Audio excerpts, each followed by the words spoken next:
Bible గ్రంథంలో నుంచి లేవియకాండము 16వ అధ్యాయము 34వ వచనం.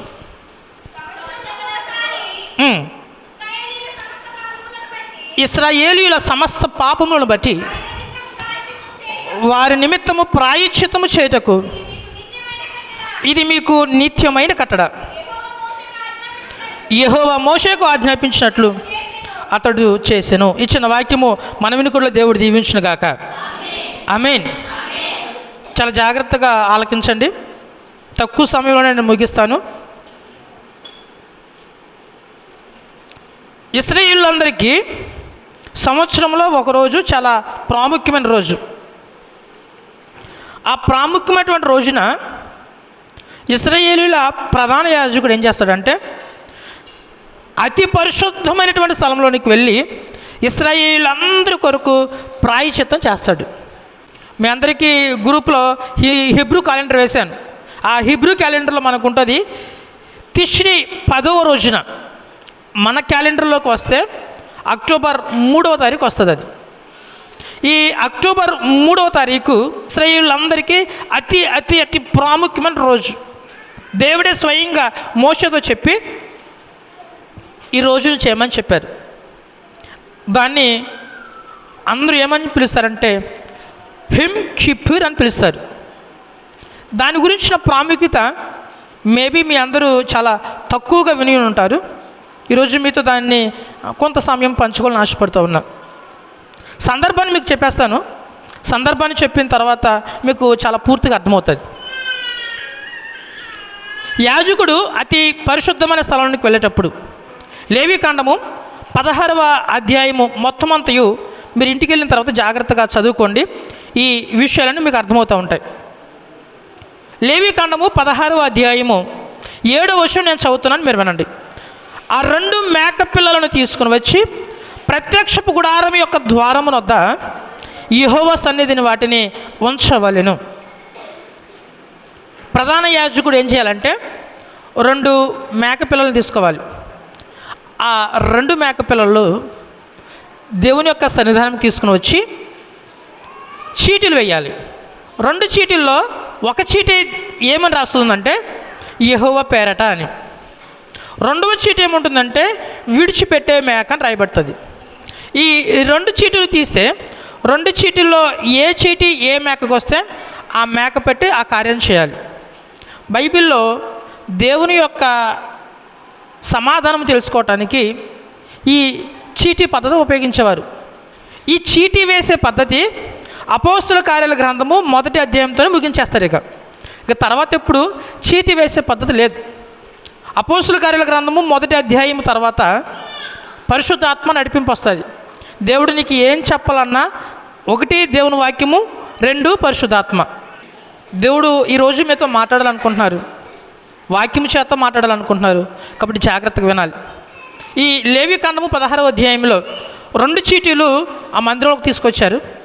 ఒకటి యెహోవా పేరట, రెండవది 8వ వచనం చదువుతున్నాం చూడండి. అప్పుడు అహరోను యెహోవా పేరట ఒక చీటీని, విడిచిపెట్టే మేక పేరట ఒక చీటీని, ఆ 2 మేకల మీద 2 చీట్లు. ఇక్కడ విడిచిపెట్టే మేక అనుండి ఒకటి ఉండి ఫుట్ నోట్లో ఒకటి రాయబడింది. ఏముంది? అజాజేలు. ఇది నా ప్రత్యేకమైనటువంటి సందేశము. అజాజేలు 2 మేకలు కూడా యేసుక్రీస్తుకు సాదృశ్యమే. 2 మేకలు దేవుని యొక్క సన్నిధికి తీసుకొచ్చారు. 2 మేకలు కూడా యేసుక్రీస్తు ప్రభు వారికి సాదృశ్యమే. ఇప్పుడు ఒక మేకను తీసుకుంటారు, ఆ మేక మీద 2 చీటీలు వేస్తారు. ఆ మేక కోసము ఏ చీటీ అయితే వస్తుందో, మేబీ ఆ చీటీ మీద యెహోవా పేరట అనే చీటీ వచ్చిందనుకో, 9వ వచనం, ఏ మేక మీద యెహోవా పేరట చీటీ పడునో ఆ మేకను అహరోను తీసుకుని వచ్చి పాప పరిహారార్థ బలిగా అర్పించాలి. ఈ మేక సిలువలో మన పాపముల కొరకు మరణించబడినటువంటి యేసుక్రీస్తు ప్రభు వారికి సాదృశ్యంగా ఉంది. ఇశ్రాయేలందరూ దేవునికి విరోధంగా పాపం చేశారు. ఇశ్రాయేలందరూ దేవునికి విరోధముగా చేయరాని పనులన్నిటినీ చేశారు. దేవుడు చేయొద్దని పనులు పదే పదే చేస్తూ దేవునికి విరోధముగా అయిపోయారు. వీళ్ళందరి కొరకు దేవుడు ఒక ప్రత్యేకమైనటువంటి రోజు, సంవత్సరంలో ఒక రోజు.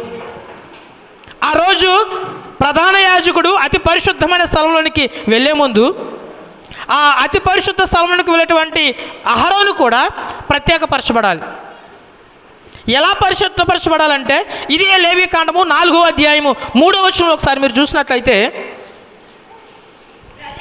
ప్రజలు అపరాధులగునట్లు అభిషేక్తుడైన యాజకుడు పాపము చేసినడలా తాను చేసిన పాపమునకై నిర్దోషమైన కోడిదూడను యెహోవాకు పాప పరిహారార్థ బలిగా అర్పించవలను. ఇప్పుడు మనుషులందరి కొరకు యాజకుడు పాప పరిహారార్థ బలి అర్పిస్తూ ఉన్నాడు. ఇన్ కేస్ యాజకుడు కూడా తప్పు చేస్తే, తెలిసి తెలియక ఏదో తప్పులు చేస్తూ ఉంటారు కదా, ఈ యాజకుడు మేబీ ఏమైనా తప్పు చేసేయడమో ముందు అతను పరిశుద్ధపరచబడాలి.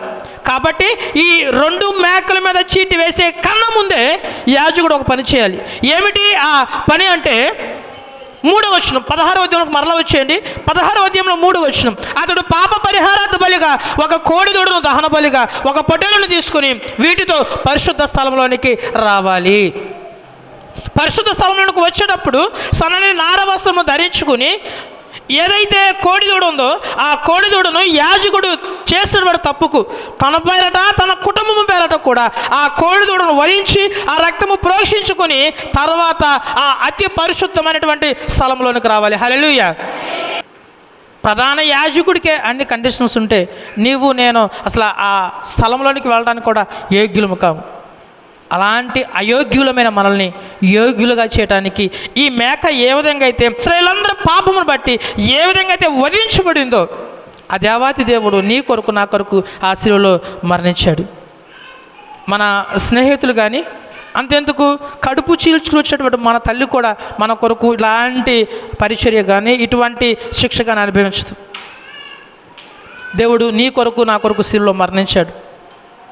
మనం ఆయనకి ఏమిచ్చి ఆయన రుణాన్ని తీర్చలేము. కానీ మందిరానికి వచ్చిన నీవు నేను, దేవా ఈ వారమంతా నన్ను కాపాడావు, అయోగ్యులము ఎందుకు పనికిరానటువంటి మమ్మల్ని నీ అతి పరిశుద్ధ స్థలంలోనికి నడిపించావు, ఆరోగ్యాన్ని ఇస్తూ ఉన్నావు, ఆయుష్ని ఇస్తూ ఉన్నావు, దేవా ఏమిచ్చి నేను రుణాన్ని తీర్చగలం. ఎంతమంది ఈ విధంగా మనస్ఫూర్తిగా ప్రార్థన చేయగలుగుతున్నారు? ఆయన మరణించకపోతే, ఆయన శిలువలో బలియాగము అవ్వకపోతే పాపాత్ములుగానే మనం అలా ఉండేవాళ్ళమే, దేవునికి దూరంగానే మనం ఉండేవాళ్ళం. మేము అతి కిరాతకమైనటువంటి శిక్షలు ధర్మశాస్త్రం చేత మనము విధింపబడుతూ ఉండేవాళ్ళమే. దేవుడు మనపై ఎంత ప్రేమ చూపించాడు అంటే ఇశ్రాయేలు కొరకు అయితే సంవత్సరమునకు ఒకసారి ఆ సంవత్సరమునకు ఒకసారి ఎప్పుడు వస్తుందా ఆ అక్టోబర్ 3 అని ప్రజలందరూ ఎంతో ఆశగా ఎదురు చూసేవాళ్ళు. ఇక్కడ నేను ముందుకు వచ్చేస్తా ఉన్నా. అందులో మొదటి మేక యెహోవా పేరట చీటి ఏ మేక మీదకి వస్తుందో ఆ మేకను ఏం చేయాలంటే పాప పరిహారార్థ బలిగా. 9వ వచనం, ఏ మేక మీద యెహోవా పేరట చీటి పడునో ఆ మేకను అహరోను తీసుకుని వచ్చి పాప పరిహారార్థ బలిగా అర్పించవలను. ఇప్పుడు 2వ మేక దగ్గరకు వద్దాం. మొదటి మేక శిలువలో మరణించినటువంటి యేసుక్రీస్తుకు సాదృశ్యంగా ఉంటుంది. కానీ ఈరోజు నేను చెప్పింది ఏంటంటే సందేశం ఏంటంటే అజాజాలి. ఈ అజాజాలి అనే మేక గురించి మనం చూడబోతూ ఉన్నాం.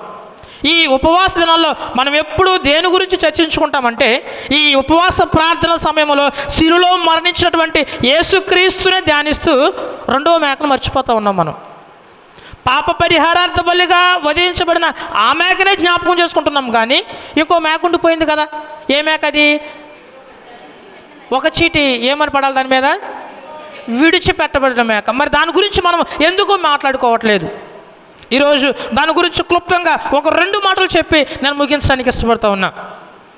ఈ మేక గురించి 11వ వచనంలో 10వ వచనంలో ఏ మేక మీద విడిచిపెట్టుట అనే చీటి పడునో దాని వలన ప్రాయశ్చిత్తము కలిగినట్లు దానిని అరణ్యములో విడిచిపెట్టుటకై యెహోవా సన్నిధిని దానిని ప్రాణముతోనే ఉంచవలెను. హల్లెలూయా, హల్లెలూయా, హల్లెలూయా. ఒక మేక అయితే సిలువలో మన కొరకు బలి అర్పణం అయిపోయింది, రెండవ మేక విడిచిపెట్టబడుతూ ఉంది. ఎక్కడ విడిచిపెట్టబడుతుందో అంటే అరణ్యంలో విడిచిపెట్టబడుతూ ఉంది. మనందరికీ సిలువలో పలికినటువంటి 7 మాటల్లో ఒక మాట ఉంటుంది, నా దేవా నా దేవా నన్ను ఎందుకు. ఈ మేక దేవుని చేత విడిచిపెట్టబడినటువంటి మేకకు సాదృశ్యం. ఇది అరణ్యములో మన పాపముల కొరకు ఒంటరిగా జీవించడానికి, శ్రమలు అనుభవించడానికి, నిందలు అవమానాలు భరించడానికి ఒంటరిగా విడిచిపెట్టబడినటువంటి మేకకు సాదృశ్యంగా ఉంది. ఎందుకు అంటే ఒక మాట మీకు చూపిస్తాను. యెషయా గ్రంథము 53వ అధ్యాయము, యెషయా గ్రంథము 53వ అధ్యాయము 6వ వచనం, మనమందరమును గొర్రెల వలె త్రోవ తప్పిపోతిమి, మనలో ప్రతి వాడును తనకిష్టమైన త్రోవకు తొలగెను, యెహోవా మన అందరి దోషమును తన మీద మోపెను. చాలరా. ఇక్కడ రెండో మేక ఏదైతే ఉందో విడిచిపెట్టే మేక, ఆ విడిచిపెట్టే మేకను వధించడానికంటే ముందు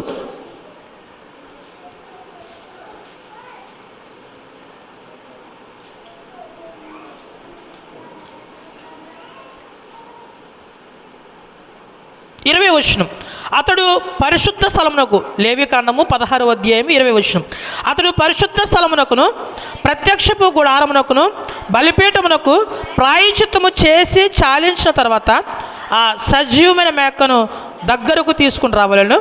అప్పుడు అహరోను సజీవమైన ఆ మేక తల మీద తన 2 చేతులు ఉంచి ఇశ్రాయేలీయుల పాపములన్నీ అనగా వారి దోషములన్నీ, వారి అతిక్రమములన్నీ దాని మీద ఒప్పుకొని ఆ మేక తెల మీద వాటిని మోపి తగిన మనుష్యుని చేత అరణ్యంలోనికి దానిని పంపవలెను.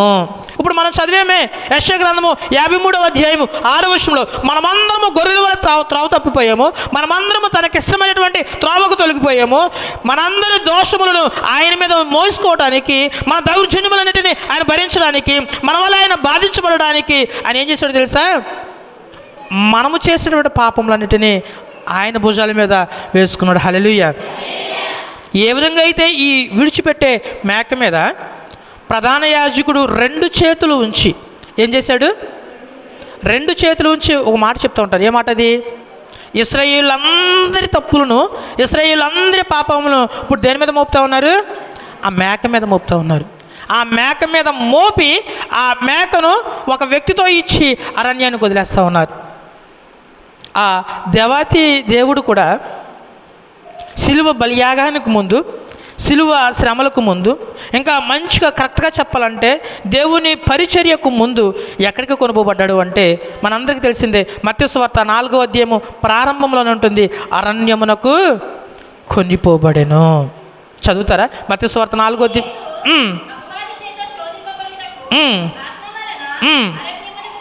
చూసారా? ఈ అరణ్యంలోనికి కొనిపోబడిన వ్యక్తి అరణ్యంలో ఏం చేశాడో తెలుసా? 40 పగళ్ళు రాత్రులు ఉపవాసం ఉన్నాడు. 40 పగళ్ళు రాత్రులు సాతాను చేత శోధింపబడ్డాడు. 40 రాత్రులు పగలు మనందరి జీవితంలో మేలు చేయటం కొరకు, మనందరికీ దేవుని యొక్క వాక్యాన్ని అందించడం కొరకు, మనందరము వాక్యం చేత బలపరచబడడం కోసము, మనందరి యొక్క రోగాల నుంచి విడుదల కలిగించడం కోసం, ఆయన ముందుగా బలపరచడం కోసం అరణ్యములో ఉపవాసం ఉన్నాడు. హల్లెలూయా. హల్లెలూయా.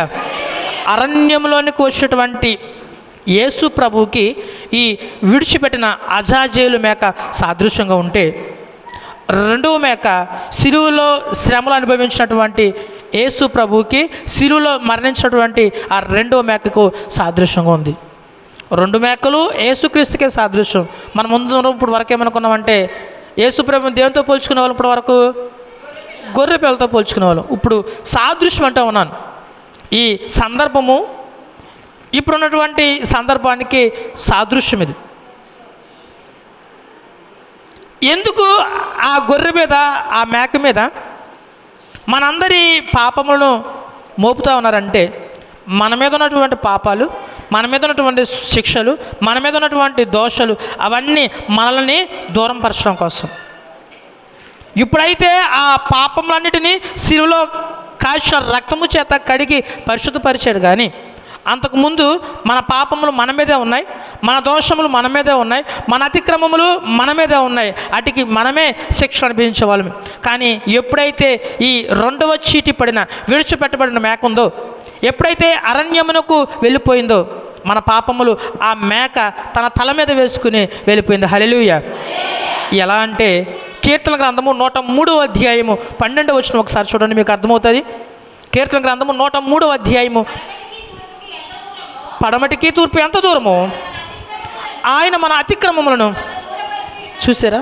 మన పాపములు ఏదైతే ఉన్నాయో, మన పాపములు పడమటికి తూర్పు ఎప్పుడు కలుస్తుందా అంటే ఎప్పటికీ కలవు.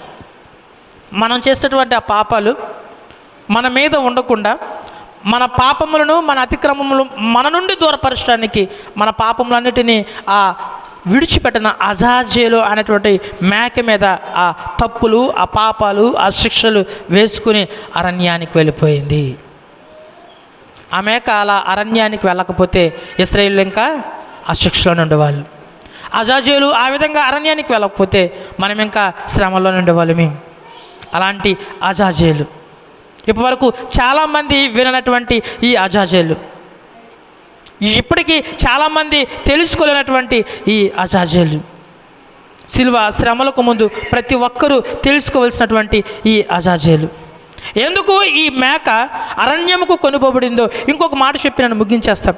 యెషయా గ్రంథము 38వ అధ్యాయము, యెషయా గ్రంథము 38వ అధ్యాయము 17వ వచనం ఒకసారి.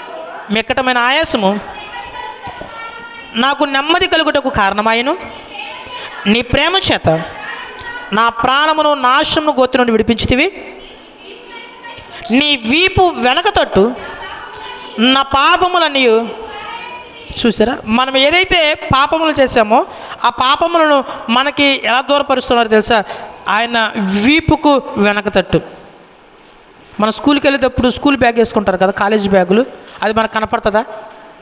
నువ్వు ఎంత ట్రై చేసినా ఆ బ్యాగ్ ఏమీ కనపడదు. మన పాపంలో కూడా ఆయన మనకి కనపడకుండా, మనం చేసేటువంటి తప్పులు మనకి కనపడకుండా ఆయన తన వీపుకు వెనక తట్టు వేసుకుని ఆ అజాజేలు అరణ్యమునకు కొనిపోబడతా ఉంది. ఈ మొదటి మేక అయితే పాప పరిహారార్థ బలిగా అలా వధించబడింది, దానితో అది అయిపోయింది. కానీ ఈ అరణ్యమునకు వెళ్ళిన మేక అప్పటి వరకు తన తల్లితో ఉంటుంది, తన తండ్రితో ఉంటుంది, తన మిగతా మేకలతో ఉంటుంది. ఎప్పుడైతే ఆ మేక ఒంటరైపోయిందో, అరణ్యంలో ఎప్పుడు ఏ పూలు వస్తుందో తెలియదు, ఎప్పుడు ఏ క్రూర ముఖం వచ్చేసి తినేస్తుందో తెలియదు. కానీ నమ్మకమైన ఒక వ్యక్తితో అరణ్యానికి అలా మెల్లగా వెళ్తూ ఉంది. నీ కొరకు నా కొరకు ఆ మేక ఎంతలా ఇబ్బంది పడిందో యేసు ప్రభు వారు కూడా నీ నా పాపముల కొరకు అంతలా బాధపడ్డారు. చివరికి తన వెనుక ఉన్నటువంటి ఆ శిష్యులు కూడా, అయ్యా నా కోసం ఒక్క నిమిషం ప్రార్థన చేయండి అంటే వాళ్ళు ఏం చేస్తూ ఉన్నారు? చక్కగా నిద్రపోతూ ఉన్నారు. ఆయనకి ఎందుకు ఇంత బాధ అంటే, ఆయన ఎందుకు వచ్చాడు అంటే అజాజేలు వలె వచ్చాడు. హల్లెలూయా, హల్లెలూయా, హల్లెలూయా. మేకా గ్రంథము మీరు చదవసలేదులే, కానీ మేకా గ్రంథము 7వ అధ్యాయము 19వ వచనంలో ఉంటుంది. మన పాపములు అన్నిటిని అంట సముద్రంలో పడవేస్తారంట. సముద్రంలో ఒకసారి ఏదన్నా పడేస్తే అది మనకు కనపడుతుందా? అది ములిగినా కనపడదు, తేలినా మనకు కనపడదు. మన పాపంలో కూడా మన యొద్ద నుంచి ఆ విధంగా సముద్రంలో పడవేస్తాడంట. మన పాపములను తూర్పుకి పడమరికి ఎంత దూరం ఉంటుందో మన నుంచి అంత దూరపరచడానికి మన పాపములన్నిటినీ ఆయన తల మీద మోసుకుని వెళ్ళిపోతూ ఉన్నాడు. మన పాపములు మన ముందు కనపడకుండా మన వీపు తట్టు ఉంచడానికి మన దోషములన్నిటినీ ఆయన తల మీద వేసుకుని మోసుకుంటూ వెళ్ళిపోతూ ఉన్నాడు. నేనా మన పాపములు సముద్రంలో పడవేసినట్లుగా మన పాపములన్నిటినీ ఆయన తల మీద వేసుకుని అరణ్యమునకు కొనుపోబడతా ఉన్నాడు. ఎంత గొప్ప దేవుడు మన దేవుడు!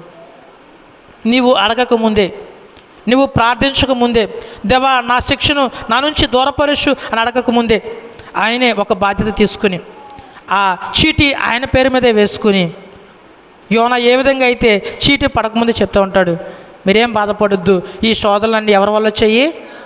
నా వల్ల వచ్చి నన్ను లేపి సముద్రంలో పడవేసేయండి. యేసు ప్రభు వారు కూడా మనందరి పాపములు మనందరి దోషములు ఆయనపై వేసుకుని ఒక అజాజేలు వలె అరణ్యానికి వెళ్ళిపోయాడు. అరణ్యములో ఎన్నో శ్రమలు అనుభవించాడు, ఎన్నో శోధనలు, ఈవెన్ సాతాను అపవాది కూడా వచ్చి ఆయన్ను శోధించింది. అయినా వాక్యము చేత ఎదిరించాడు. కానీ శోధనలు, బాధలు, ఇబ్బందులు, కష్టాలు ఎన్నో మన పాపముల కొరకు ఆయన అనుభవించి, పోరాడి, ప్రార్థించి, ప్రలాపించి ఒకనొక సందర్భంలో ఆ బాధను దిగమింగుకోలేక దేవుని దగ్గర గొల్లున ఏడ్చేసినటువంటి సందర్భం చూస్తాం. ఎందుకోసం అంటే నీ పాపములు నీ నుంచి దూరపరచడానికి. నీ పక్షముగా దేవుడు అంత ఆలోచన కలిగి ఉంటే నువ్వు ఆయన కొరకు ఏం చేస్తూ ఉన్నావు? ఇక్కడ లేవీకాండము 16వ అధ్యాయంలో ఉంటుంది. ప్రధాన యాజకుడు అతి పరిశుద్ధ స్థలంలోనికి వెళ్ళి ముందుగా ఒక కోడి దూడను తన పక్షమున, తన కుటుంబ పక్షమున ఆ పాప పరిహారార్థ బలిగా ఆ కోడి దూడను వధించిన తర్వాత ఆ రక్తాన్ని ఆ వస్త్రం మీద ప్రోక్షించుకున్న తర్వాత ఆ 2 మేకలు ముందుకు తీసుకొచ్చి 2 చీటీలు వేసి, ఒక చీటి ఏదైతే యెహోవా పేరట వస్తుందో యెహోవా పేరట ఆ మేకను పాప పరిహారార్థ బలిగా అర్పించి, 2వ మేక మీద మనందరి పాపములను, మనందరి తప్పులను, మనందరి దోషములను ఆ మేక మీద 2 చేతులు ఉంచి ఆ పాపములను దాని మీద వేసి అరణ్యానికి తీసుకువెళ్ళిపోయారు. ఇంకా నీ మీద ఎటువంటి దోషాలు లేవు. నీ దోషాలన్నిటినీ అజాజేలు భరిస్తూ ఉంది. నీ పాపములన్నిటినీ ఆ అజాజేలు అరణ్యములు భరిస్తూ ఉంది. నువ్వు ఇంకా ఏ పాపము లేనివాడిగా దేవుని యొక్క సన్నిధిలో సంతోషముతో, ఆనందంతో ఉండవలసిన వారిని. ఇంకా మేబీ ఇన్కేస్ ఏదైనా తప్పు నువ్వు చేస్తే, దేవా నా దోషములు ఆ అజాజేలు మీద వేస్తూ ఉన్నా, నా 2 చేతులు దాని మీద పెట్టి నేను చేస్తున్న పాపములను, దోషములు, అపరాధములు దానిపై వేస్తూ ఉన్నా, నా పాపం నుంచి నన్ను విడుదల కలిగించు, నీ శిలువలో కాల్చిన రక్తము నాలో ప్రోక్షించి నన్ను ఒక నిర్దోషమైన దేవుడుగా నన్ను చేయి అని ఎవరైతే ప్రార్థన చేస్తారో ఈ మధ్యాహ్న కాల సమయం ముందు వారి జీవితంలో దేవుడు గొప్ప మేలు చేయడానికి సిద్ధంగా ఉన్నాడు.